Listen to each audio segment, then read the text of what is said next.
Hello, everyone. Thank you for letting me share a part of your day, and happy Hanukkah since we're right in the middle of it. If you're listening to the audio only portion, we do appreciate it. But if you'd go to either YouTube or Rumble and give us a like and a share and all those good things, makes it easier for people to find us. Yeah, everybody, peoples, right? Since we're in the middle of Hanukkah, and I haven't done this in a couple of years, I figured it was a good time with more and more people listening to go over this again, because you've all heard the traditions, right? You all know the legends surrounding Hanukkah, the magic oil that lasted for 8 days, right? That small little ragtag army of misfits that defeated the mighty Greek army.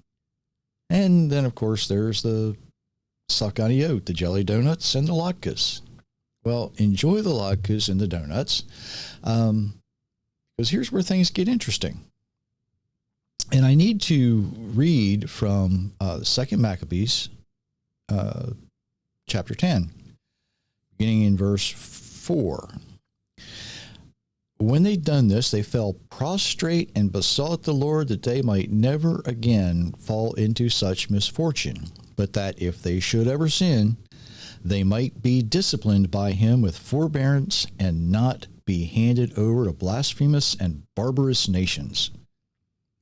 It happened on the same day on which the sanctuary had been profaned by the foreigners. The purification of the sanctuary took place, that is, on the 25th day of the same month of Kislev. That's a Jewish month, if you didn't realize that.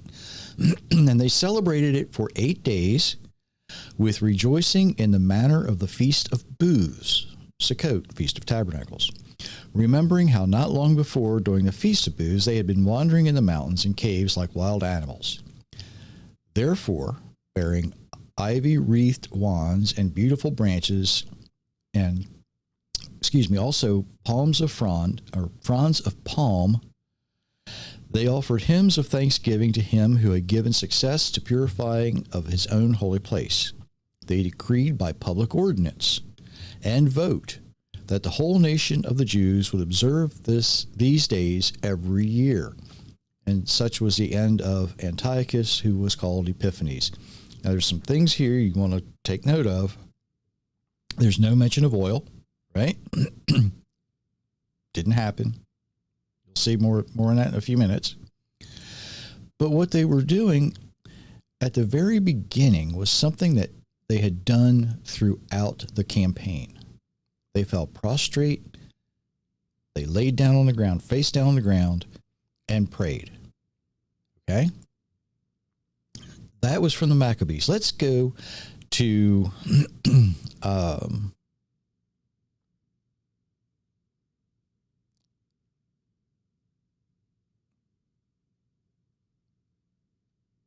let's not.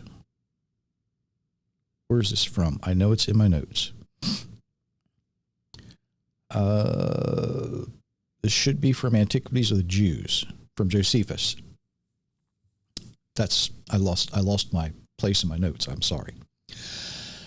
The generals of Antiochus' armies, having been defeated so often, Judah Maccabee assembled the people and told them that after the many victories which God has given them, they ought to go up to Jerusalem and purify the temple and offer the appointed sacrifices.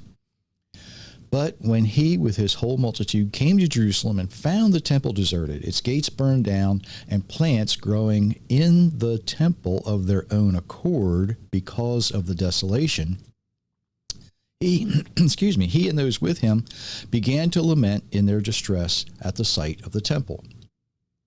So he chose some of his soldiers and gave them an order to fight the men that guarded the upper city until he has purified the temple.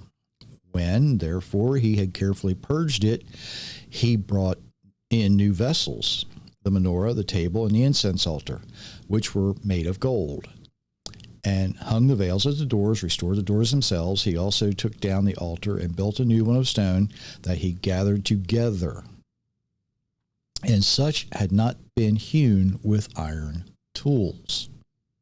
That's important. And on the 25th day of the month of Kislev, which the Maccadeans call Pelios, I think is how you say that. They lighted the lights that were on the menorah and offered incense on the altar and laid the loaves upon the table and offered whole burnt offerings upon the new altar that had not been hewn with iron tools. As it happened, these things took place on the very same day which 3 years before the divine worship had been reduced to an impure and profane form of worship, for the temple had remained desolate for 3 years after being made so by Antiochus. And the desolation of the temple came about in accordance with the prophecy of Daniel, which had been made 408 years before, for he had revealed that the Maccadeans would destroy it. Yeah. Macedonians would destroy it. I'm sorry, I know I didn't read that right. And so Judah and his fellow citizens celebrated the festival of the restoration of the sacrifice of the temple for 8 days and omitted no sort of pleasure. But everyone feasted upon the very rich and splendid sacrifices, and they honored God, delighted themselves with psalms of praise and playing harps.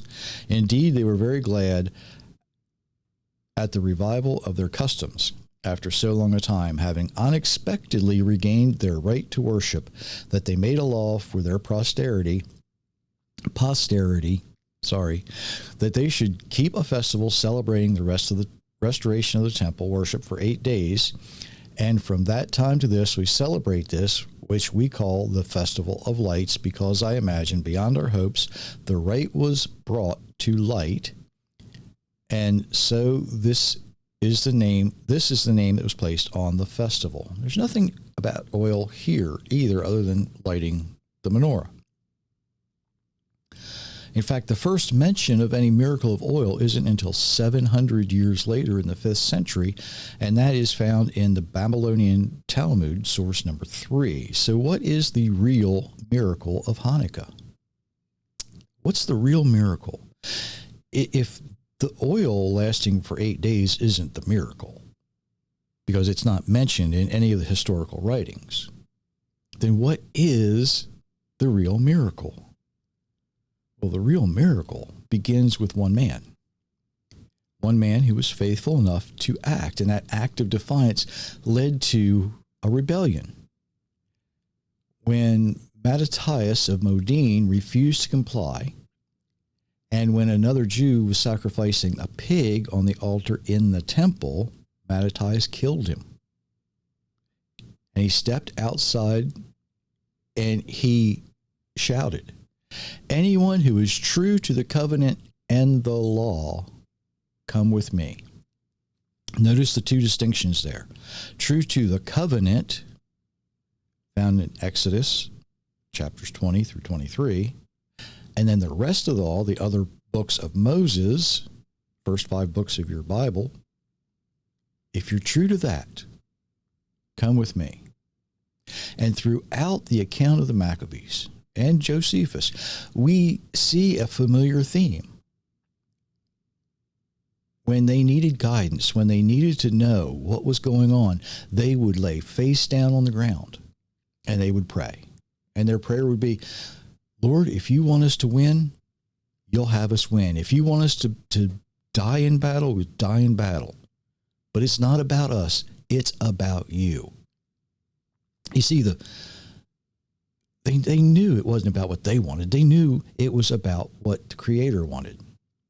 A small remnant, faithful enough to place their entire trust, everything they had, property, lives, wives, family, everything. They placed it in the hands of the Almighty. That's the miracle. That's the miracle. Leaders of a nation, leading people not away from God, but back to God. That's the miracle. And what did that miracle accomplish? What did that miracle accomplish? It made it possible for us to be able to celebrate Hanukkah today. And we get lost in the traditions. We get lost in the legends. But if you read, and I encourage you to read the book of the Maccabees, and if you really want more information, read Josephus, his accounts about it. And what you'll see is over and over and over again, whenever they were faced with something difficult, whenever they were faced with something, not just one or two people, but the entire, not the entire nation, because not everybody was behind them, but the entire people who were following behind Mattathias, they would lay face down on the ground. They would say, it's not about me. It's not about me. It's not about what we want. It's about what you want. It's about you. If you want us to win, we'll win. If you want us to die, we'll die. It doesn't matter as long as you get what you want. It's all about the Creator. Go ahead and read it. See for yourself. See for yourself how many times that theme is repeated over and over and over again. Often. That's the real miracle. People actually giving up their sin, wanting to be true to the covenant and to the law. Are you willing to do that? Not many of us are. But if you are, I can guarantee you will benefit from it. You might not do anything as great as that, but great things will happen to you. Now, Hanukkah is not a commanded feast. It's you heard me read right from that that they decided, because this happened, we're going to remember it. Hanukkah is more of a memorial. We remember, we mention it, we talk about it. But the things we don't talk about enough is the real miracle. The real miracle. The people who chose their Creator over themselves. Not a lot about Hanukkah in my books, but if you are interested, author Jerry Mitchell is where the books are available. Don't forget givegod90.com. Might be some changes coming to that in the next couple of months. We'll see. Anyway, I hope you enjoy your celebration if you're observing Hanukkah. If not, read up on it. Christians, guess who was there? Guess who went to the temple just for it? They wanted to celebrate too. Just saying. Anyway, something to think about until next time. And until next time, I do wish you many, many blessings, everyone.